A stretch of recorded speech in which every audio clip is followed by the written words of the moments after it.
হবে। আমাদের বিরুদ্ধে শুরু হয়েছে এই প্রচার অপপ্রচার বন্ধ করতে হবে।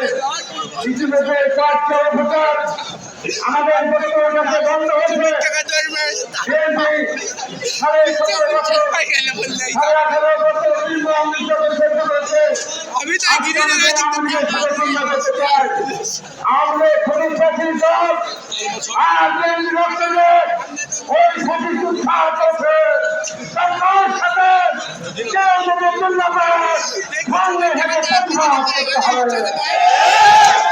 আমরা পরিষ্কার করে বলতে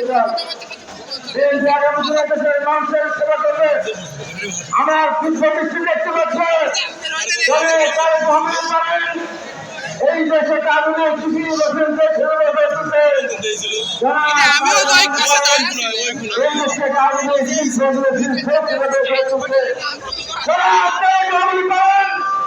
এই দেশের মানুষকে যাতে শান্তিতে ঘুমাবে দেওয়ার মতো একমাত্র ব্যক্তি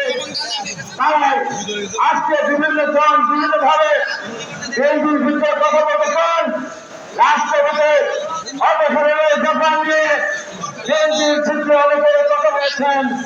আমাদের নেতা জনাব তারেক রহমান পরিষ্কার করে বলেছেন আমরা দায়িত্বশীল রাজনীতি দল দেশের ভিতরে কোনো বিশৃঙ্খলা সৃষ্টি না হয় অতি সত্তর কোন সরকার ঘোষণা করে তারপরে দেশের ভিতরে শান্তি শৃঙ্খলা বজায় রাখতে হবে। শান্তি শৃঙ্খলা ভঙ্গ করে ওই অঞ্চলকে আবার রাস্তায় নিয়ে আসতে চান, আবার ফিরে আনতে চান। সন্দেশের রক্ত বুঝবে ওদেরকে প্রতিহার করবে, ওদের